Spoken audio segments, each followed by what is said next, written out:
At a crowded dinner table, my stepson leaned back in his chair, laughed, and called me a loser. Everyone heard it. I didn't respond. And that silence cost him everything.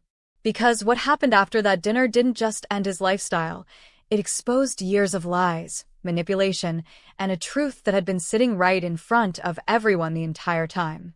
And by the end of the story, you'll understand why silence can be more dangerous than anger, and why the kindest thing you can sometimes do is stop giving.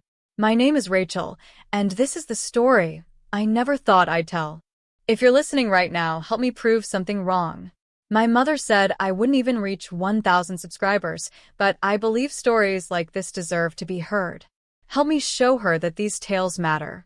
Please subscribe to Olive Revenge Stories, and let's keep breathing life into stories that were never meant to stay silent. Now, let's continue. I was 53 years old when I married David. He was 58, a widower with 2 adult children. His first marriage had lasted 32 years, and when his wife, Catherine, passed away from cancer, everyone in their small Kansas community rallied around him. I met David at a grief support group. Not as a romantic setting, I know, but that's where real people sometimes find each other. We weren't looking for passion or excitement. We were looking for someone who understood that life had broken us both in different ways. David's younger son, Marcus, was 35 when I entered the picture. He was the kind of person who seemed successful from a distance. He had a nice apartment in Kansas City, drove an expensive truck, wore designer clothes, and told stories about his career in business consulting that always made him sound important. His older brother, James, had moved to Colorado and lived a quiet life with his wife and kids. James and I got along immediately. He was kind, genuine, and he never once made me feel like I was replacing his mother. Marcus was different. From the beginning, there was a coldness there. Not obvious, not something you could point to and say, "There, that's the problem." It was subtle, like a draft you feel, but can't quite locate. He looked at me the way you look at an unexpected bill, something that shouldn't be there. David, desperate to keep his family together after the loss of his wife, was blind to it. He wanted his sons to accept me, to build some kind of blended family that felt whole again. I told him I understood. I told him to be patient. I told him that sometimes love takes time. What I didn't tell him was that I'd made a decision the moment I saw how he looked at me. I would be patient. I would be quiet. I would earn their respect through action, not words. I would be the kind of stepmother that couldn't be dismissed. I was working as a nurse at that time, doing 12-hour shifts at a hospital in Topeka. The work was exhausting, but it was honest. I paid my own bills. I had my own small house that I sold to move in with David. I had my own life, my own money, my own dignity. When I married David, I knew I was also taking on the invisible weight of his grief. But I didn't know how that grief would become a weapon. That's not too strong a word. It was a weapon, aimed not at me directly but at David, and I was the collateral damage. 3 years into our marriage, David's financial situation started to change. Not in a positive way. Taxes had come due on property he owned. Medical bills from Catherine's final months were still being paid off. He'd made some bad investments with a friend who disappeared. Suddenly, the man who'd seemed financially secure was worried about money. And that's when Marcus started asking for help. It was never a demand. It was always a question dressed up like a problem that needed solving. "Dad, the truck needs repairs. I don't have the cash right now, but I'll pay you back in 2 months. 2 months would pass. No repayment. Then another request would come. "Dad, my apartment lease is going up. I'm going to need a couple thousand to float me until my consulting contract comes through." Each time, David would look at me, and I would see the war happening behind his eyes. He didn't want to say no to his son. He didn't want to be the kind of father who refused. But we were running out of money. I started setting aside portions of my nursing salary into a separate account. Not because David asked me to, not because I was forced to, but because I loved him and I couldn't watch him slowly suffocate under the weight of his son's endless needs. I told myself I was helping. I told myself it was temporary. I told myself that eventually Marcus would stand on his own 2 feet and everything would balance out. I was so wrong. The year before that dinner, something shifted in Marcus. He'd spent 3 years slowly bleeding his father dry, and I'd watched my savings account grow smaller while his truck got shinier. I'd watched David's face age in ways that had nothing to do with natural years passing. I'd watched myself become the invisible bank account that kept the entire lie alive. And I realized something that chilled me. Marcus knew. He'd always known. He knew where the money was really coming from. He knew it was me. He knew that his father could never quite afford his rescue without my contributions. And instead of being grateful, instead of feeling any shame, he resented me for it. He resented me because I was proof that his father couldn't fully take care of him anymore. He resented me because I was a reminder that his mother was gone, and in her place was someone he didn't choose, someone he didn't approve of, someone he didn't respect. By the time we got to that dinner table at the Texas Roadhouse on a Saturday night in March, all of that resentment had been fermenting for 3 years. David had wanted to celebrate his 61st birthday with both boys. James had driven down from Colorado with his wife, Karen. I'd suggested we make it special, a real family dinner. David wanted that so badly. I could see it in the way he'd picked out his favorite shirt, the way he'd showered carefully, the way he'd sat a little straighter when we walked into the restaurant. Marcus arrived 20 minutes late. He was talking loudly on his phone about a business deal that fell through, making excuses, already performing for the table. He hugged his father, shook James's hand, and looked at me like I was a waitress he'd decided not to order from. We ordered drinks. Marcus ordered the most expensive whiskey they had. James ordered water. I ordered sweet tea. David ordered his usual, a simple bourbon neat. The appetizers came. The conversation was stilted at first, the way it always was when we were all together. James talked about his kids. Karen talked about her garden. I asked about their drive down from Colorado. David laughed at jokes that weren't particularly funny because he was nervous. And Marcus talked about himself. He talked about the yacht club he might join. He talked about the investment opportunity he was pursuing. He talked about how tired he was of people not understanding his vision. And then, about halfway through the yacht race, James asked him a simple question. So, Marcus, what's actually going on with the consulting business? Are you still doing that? And that's when it happened. Marcus's jaw tightened. He set down his fork. And he looked at me. Not at James. Not at his father. At me. You know what the problem is? He said, his voice carrying that flat, dangerous tone that precedes something you can't take back. The problem is that some people just don't have the mental tools to succeed. They're born losers and they die losers, and no amount of hand-holding is going to change that. He took a drink. He was still looking at me. Everyone at the table had gone very still. I could see David's hands starting to move, his mouth opening to say something. But I reached over and put my hand on his arm, and I said nothing. I did nothing. I cut another piece of my steak. I chewed it. I swallowed. I took a sip of my sweet tea. And I looked Marcus directly in the eyes, and I smiled. Not a mean smile. Not an angry smile. A sad, knowing smile. The kind of smile you give someone when you've suddenly understood something that explains everything about them. The kind of smile that says, I see you. I see what you are. And I'm no longer going to pretend. Marcus's face flushed. He opened his mouth to say something else, but James stood up. You know what? We're done here. Karen, get your coat. Karen didn't hesitate. She was already out of her seat. David was devastated. The birthday dinner was ruined. But that wasn't what mattered. What mattered was what happened after that dinner. What mattered was the folder. I'd been keeping records for almost 2 years. Not maliciously. Not out of spite. But because I was a nurse and nurses document everything. We keep track. We verify. We cross-reference. We don't trust memory. We trust evidence. I had created a timeline. Every single transfer to Marcus's accounts. Every loan that was never repaid. Every emergency fund that materialized whenever he had a problem. Every vacation he took, every car payment made, every phone bill paid while David was sitting in my home wondering if we could still afford to keep the heat on through the winter. 2 years of documentation. $43,000. That was the total. Not all from David. Some of that money came directly from my paychecks, money I had transferred into David's account specifically so he could give it to his son without admitting that his new wife was bankrolling their son's lifestyle. For days after that dinner, I sat David down in our living room. I had the folder in my hands. I'd printed everything. Dates. Times. Amounts. Descriptions. "I need you to look at something," I said. And I watched his face as he went through every page. I watched the shame bloom across his skin.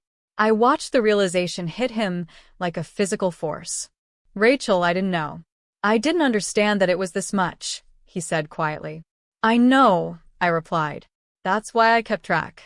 So someone would." That same day, I had a different conversation. I called a lawyer. Not because I was angry at David, but because I needed to protect myself. I needed to understand what my legal obligations were, what my financial vulnerabilities were, and what my options were if things continued the way they were going. The lawyer, a woman named Patricia, was very clear.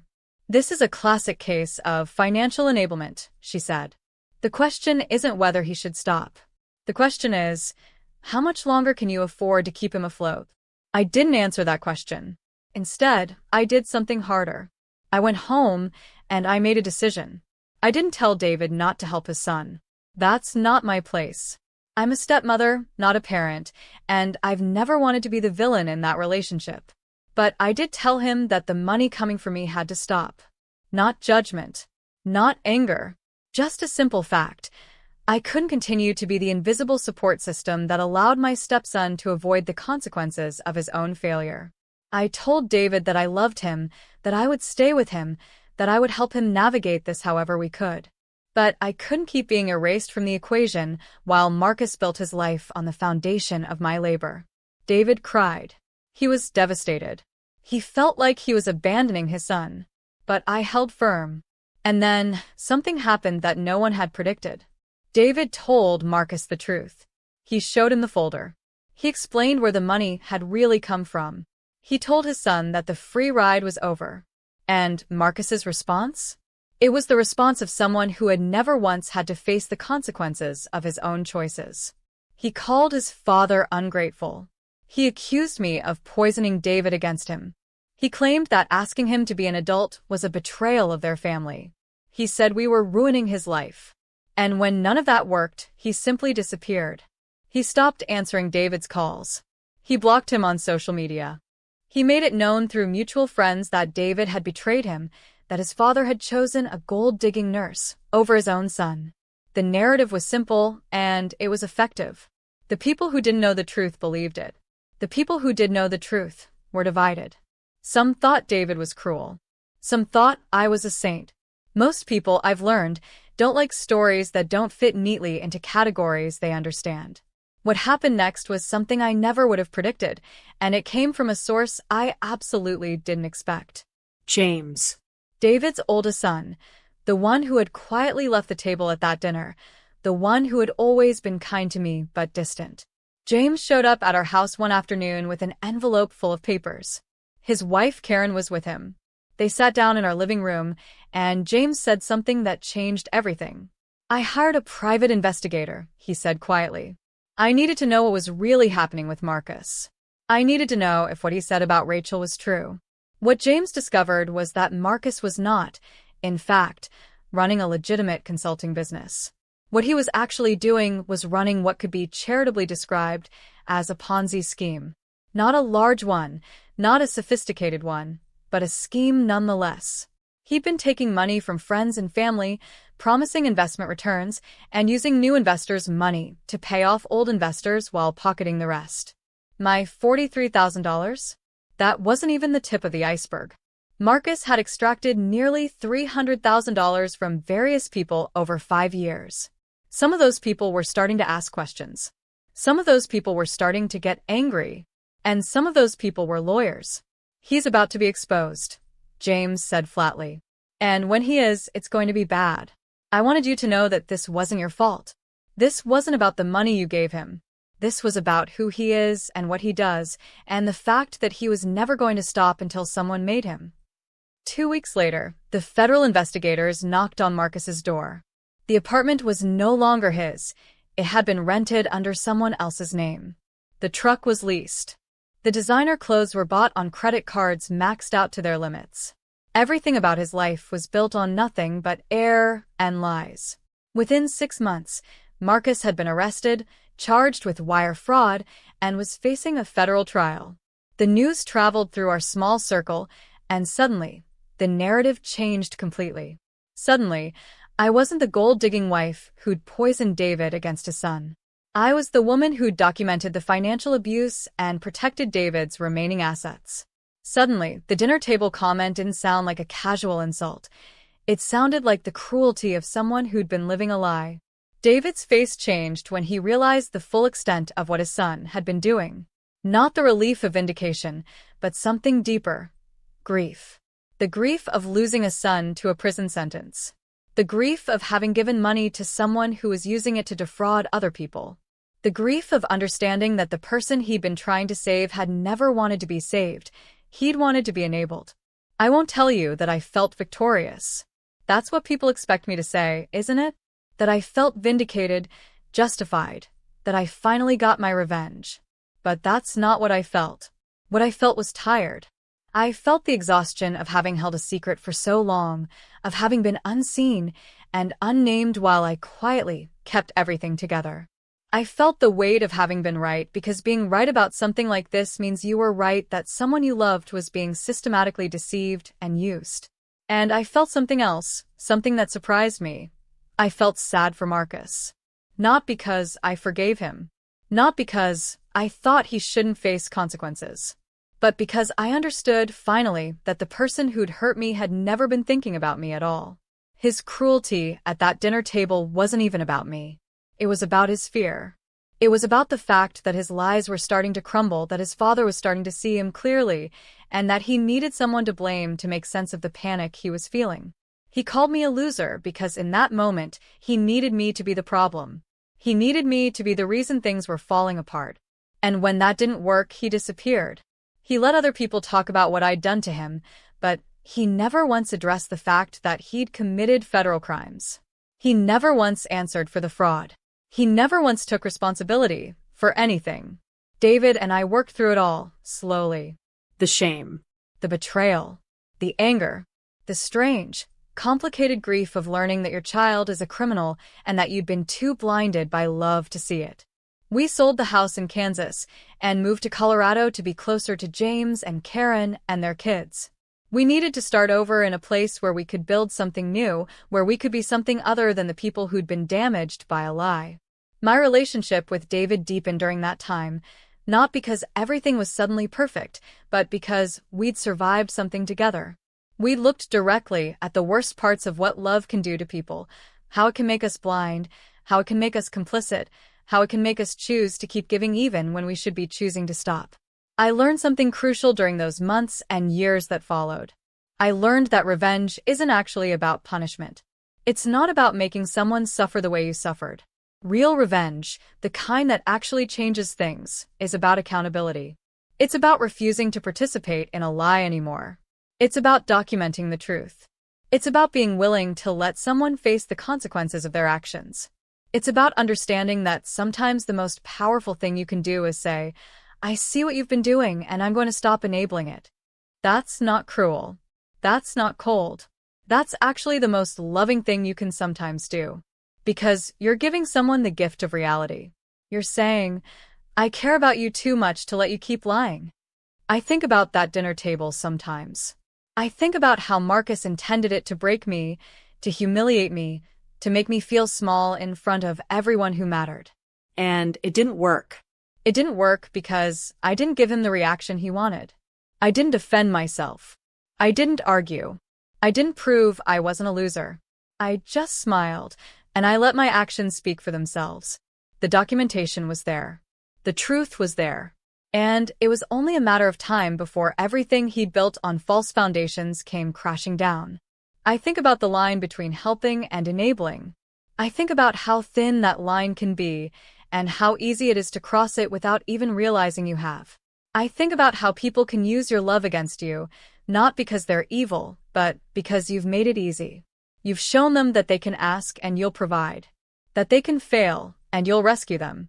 That they can hurt you and you'll still show up. I think about all the women who do what I did, who hold themselves quiet and small, who keep the records and pay the bills and smile at the insults because they believe in patience, in loyalty in the long game. And I want to tell them something that nobody told me. Patience can become a cage. Loyalty can become a leash.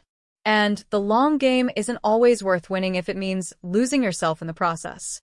The truth is that my story isn't a story about a dramatic reversal. It's not a story where a woman finally snaps and tells everyone off at a dramatic moment. It's a story about a woman who recognized something poisonous, documented it, and then removed herself from it. It's a story about understanding that sometimes the kindest thing you can do for someone you love is to let them face their own consequences. That sometimes the smartest thing you can do for yourself is to draw a line and refuse to cross it. Marcus's trial was in a federal courthouse, and David and I didn't attend. We didn't need to. We'd already done what we needed to do. We'd told the truth. We'd handed over the documents. We'd let the system do what the system does. Marcus received a sentence of 5 years.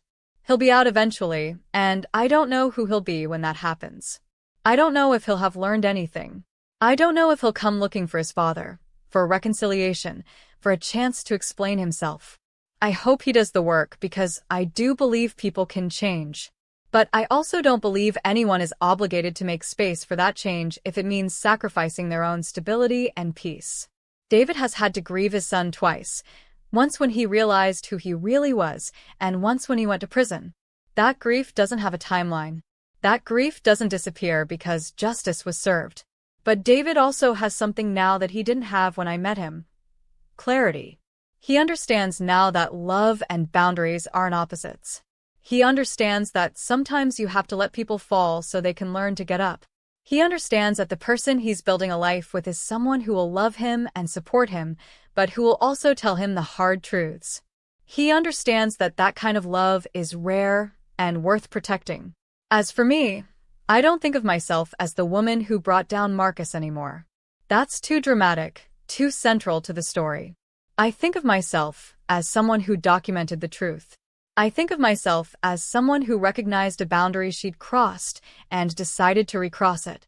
I think of myself as someone who learned that silence can be powerful, but only if it's chosen silence, only if it's strategic silence, and only if you're not using it as an excuse to keep tolerating the intolerable.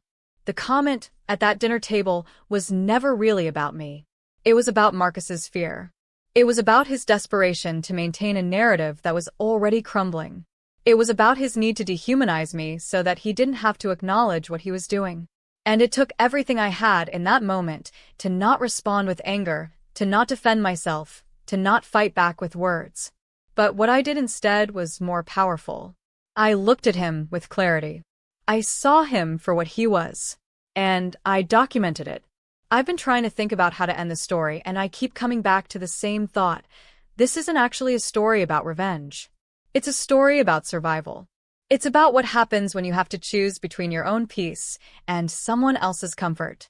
It's about understanding that sometimes the people who hurt us are the people who are most scared that we'll see them clearly. And when we finally do see them, when we finally document what we see and refuse to participate in their lie anymore, that's not cruelty. That's actually freedom. That's the moment when the silence finally breaks, not with shouting, but with the simple, undeniable truth. That dinner table comment echoes through my memory sometimes, and I've made peace with it. I don't think about it as an insult anymore. I think about it as a pivot point. It was the moment when I finally understood that I'd been trying to earn the respect of someone who didn't know how to respect anyone, including himself. And the moment I understood that, everything changed. I stopped trying to prove anything. I started protecting everything. And the silence, that powerful, terrible silence at the table that night, became the foundation of everything that came after. Sometimes the most important thing you can do is say nothing. Sometimes the most powerful revenge is refusing to play the game at all. And sometimes the only way to save someone you love is to let them hit bottom, to watch them fall, and to trust that at some point, they'll have to start climbing. This is Rachel, and this has been the story I never thought I'd tell. If you've made it this far, if this story has resonated with you, if you've seen yourself in any part of what I've described, then I want to ask you for something. This channel exists because I believe that stories like this matter. I believe that the quiet women, the patient women, the women who document and protect and love from a distance, deserve to be heard. My mother doubted that anyone would listen. She said that these stories were too personal, too specific, too small to matter. But I know they matter. Every time someone tells me that they recognize themselves in one of these stories, every time someone tells me that this made them think about their own boundaries, their own situation, their own silence, I know that my mother was wrong. These stories matter because they're real. They matter because they show what actually happens when people collide with their own consequences. And they matter because they remind us that we're not alone in the choices we make, in the boundaries we struggle with, in the silences we keep. So please, if this story has meant something to you, subscribe to Olive Revenge Stories. Help me prove that these tales deserve an audience. Help me show that the quiet women, the strong women, the women who choose their peace over someone else's comfort, deserve to be heard and believed and supported. And share this with someone who needs to hear it. Share it with someone who's been keeping silent for too long. Share it with someone who's been wondering if they're wrong for setting boundaries, for documenting the truth, for refusing to enable the people they love. Because I promise you, you're not wrong. You're not cold. You're not heartless. You're just finally starting to understand that love isn't about losing yourself. It's about knowing exactly who you are and making the choice to keep being that person, no matter who else is asking you to change. Thank you for listening. Thank you for being here. And thank you for helping to prove that stories like this one deserve to be told.